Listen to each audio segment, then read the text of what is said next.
Hello friends, you're the most welcome Raftaar tutorial. इस video में आप लोगों को हम सॉन्ग ऑफ माई सेल्फ के बारे में बताएंगे। पिछले वीडियो में हम लोग पोएट के बारे में जानकारी हासिल किए थे। आइए हम लोग देखते हैं कि वाल्ट व्हिटमैन किस प्रकार जो है कविता को लिखते हैं। ठीक है, देखिए वाल्ट व्हिटमैन जो है क्या लिखते हैं। I celebrate my self and Singh my self, अर्थात यह लिख रहे हैं कि मैं स्वयं खुशी मनाता हूँ और स्वयं गाता हूँ। ठीक है, and what I assume you shall assume, और कहते हैं कि जो मैं सोचता हूँ वह तुम लोग भी सोचते हो या आप लोग भी सोचते हो।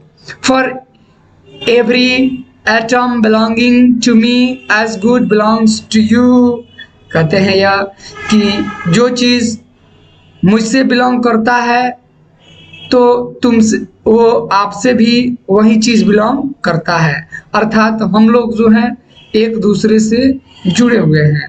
ठीक है, और देखिए आगे ये समझाते हैं कि I love and invite my soul, ये कहते हैं कि मैं घूमते फिरता रहता हूँ। ठीक है, और मैं अपने आत्मा को पुकारते रहता हूँ। और ये कहते हैं I lean and loaf at my ease observing a spear of summer grass, और ये कहते हैं कि मैं आराम करता हूँ और घूमते रहता हूँ। ठीक है, और मैं सहूलियत से, इसका मतलब होता है कि ढंग से देखना, सही तरीका से किसी चीज़ को, सहूलियत से मतलब ऑब्जर्विंग का मतलब होता है देखना, अवलोकन करना। ये कहते हैं कि मैं सभी चीज़ों को सहूलियत से अवलोकन करता हूँ, गर्मी के सूखी हुई घास के नोक को। ठीक है, देखिए स्पीयर का मतलब होता है घास के नोक। ठीक है, और ये आगे क्या कहते हैं कि my tongue every atom of my blood formed this soil this air. देखिए ये यहाँ थोड़ा सा कवि जो है जो वाल्ट व्हिटमैन है वह देशभक्ति बात करते हैं कि मेरी जुबान और मेरी खून का एक एक कतरा जो है वह अमेरिका के हवा और पानी से बना हुआ है, हवा और मिट्टी से बना हुआ है। Burn here of parents, burn here from parents the same and their parents the same. अब देखिए यहाँ वे अपने जो है बताते हैं कि इसी मिट्टी पर उनके माता पिता, उनके माता पिता के उनके माता पिता के माता पिता और उनके माता पिता के उनके माता पिता जो है इसी मिट्टी पर जन्मे हैं, यानी कि उनके पापा भी इसी मिट्टी पे जन्मे हैं, उनके दादा भी इसी मिट्टी पे जन्मे हैं और उनके दादा के दादा भी इसी मिट्टी पे जन्मे हुए हैं। और ये आगे कहते हैं I now 37 years old in perfect health begin. अभी कह रहे हैं कि देखिए मैं अभी तक 37 साल का हो चुका हूँ। ठीक है, लेकिन अभी तक मेरा जो हेल्थ है वो बिल्कुल परफेक्ट है, ठीक ठाक है, इसमें किसी प्रकार की गड़बड़ी नहीं है। Hoping to cease not till death, और मैं आशा करता हूँ कि मृत्यु तक मेरी स्वास्थ्य जो होगी वह ठीक होगी। ठीक है, creeds and schools in Athens, retiring back a while sufficed at what they are but never forgotten। देखिए यहाँ पर इस लाइन में जो क्रीड है और जो स्कूल है, स्कूल्स है, तो क्रीड्स कह सकते हैं रिलीजियस बिलीफ्स। ठीक है, और स्कूल्स कह सकते हैं सिस्टम ऑफ थॉट।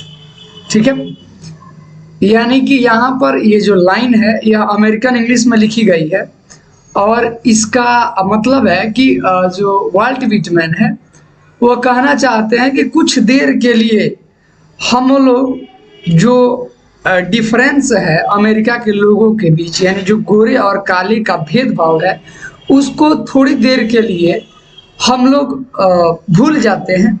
हम ये नहीं सोचे कि हम इसे कभी नहीं भूल सकते हैं, हम लोग भूल सकते हैं। देखिए यह लाइन जो है, यह मतलब बहुत ही मतलब खतरनाक लाइन है।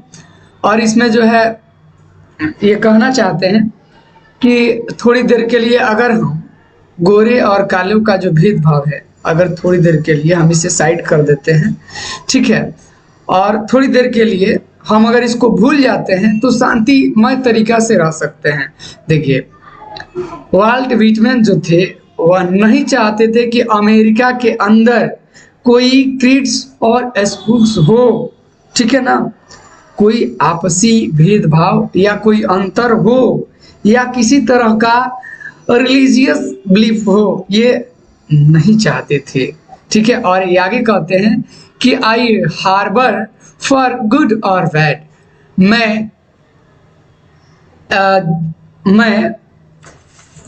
मैं सही और गलत दोनों में यकीन करता हूँ, ठीक है।